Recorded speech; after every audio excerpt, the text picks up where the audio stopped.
ja armastust teile. Tegin hommikul arvuti lahti, ei läinud tööle.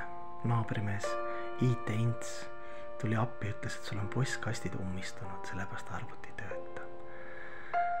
Kõik küsivad. Vello, kus on Vello kadunud? No nii palju uut materjali on peal. Ma mõtlesin, et ma ei ole nagu Brežnev Vene ajal, et ei lähe eest ära. Lasen uutel New Age inimestel ja vaimsetel inimestel peale tulla. Aga mis teha?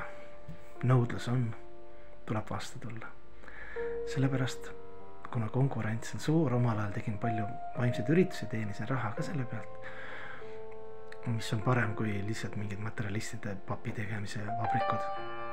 See on ainult tore, need inimesed, nii palju joogat ja New Age ja igast koolitusi, et väga kõva konkurents on. Mina mõtlesin, et ma tõmban tagasi, aga kuna mul arvuti tööle läinud ja miljonid ja tuhanded inimesed üle maailma kõik nõuavad, vaja minu energeetilist kokkupuudet, siis ma mõtlesin, et ma organiseerin suvelaagri kõikide rõõmuks. Kõik on teretulnud, kuigi kohad on täis juba.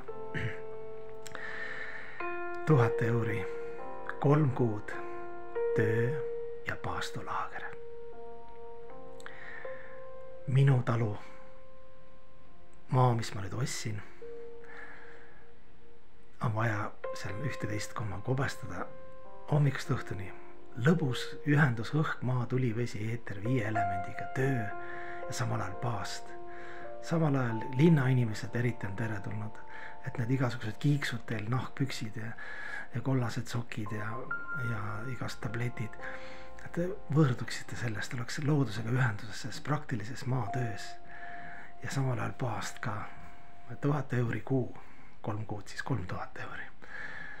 Nii et tere tulemast Vello töö ja paastulaagrisse.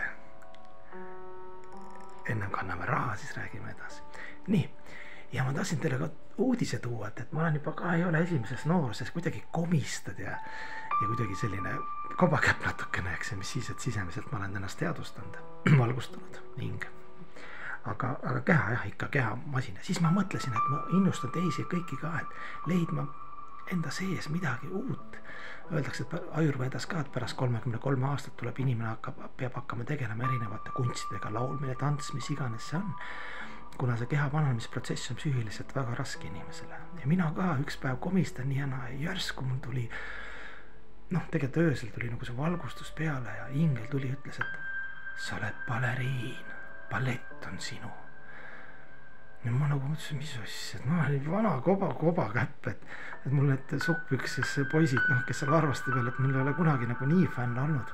Ei, grazie. Ja nüüd me siis teeme väikse klipi, ma näitan teile.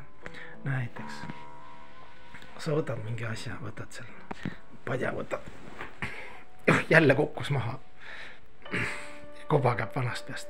Aga sa võid olla, kui sa oled baleriin, sa oled võtnud balleti, selle klassikalise balleti, sa mõtled, et sa oled kogu aeg nagu prima baleriin, sa võtad selle padja hoopis teise tundega.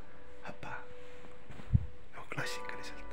Ja ma näitan teile väikse klipiga, kuidas ma siis harjutan juba ja olen kaugele ju. Te võite öelda, et vanad inimesed lähevad kõik omamoodi lolliks ja lapsemeelseks, aga ikkagi ballett ja sisemine prima baleriin on minust ärganud. Ennem kui ma käisin niimoodi kodus,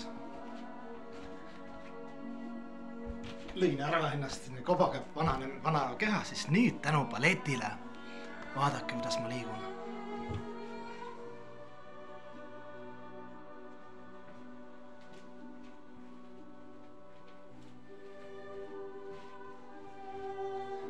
Ja mulle eriti meeldib just baleriinide puhul, et on liibuvad püksid, mis on ümber.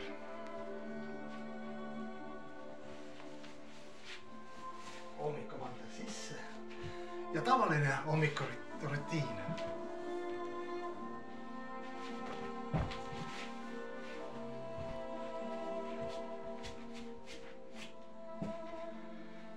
Ja nii edasi. Edaspidi teen need klippe ainult oma graatsilistest erinevatest hommiku balleti rutiinist.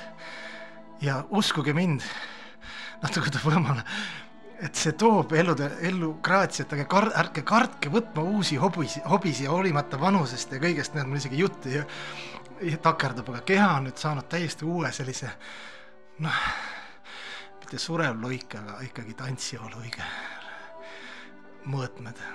Aitäh teile, et vaatate mind ja ikka saadate mulle ülekande väiksed annetusi.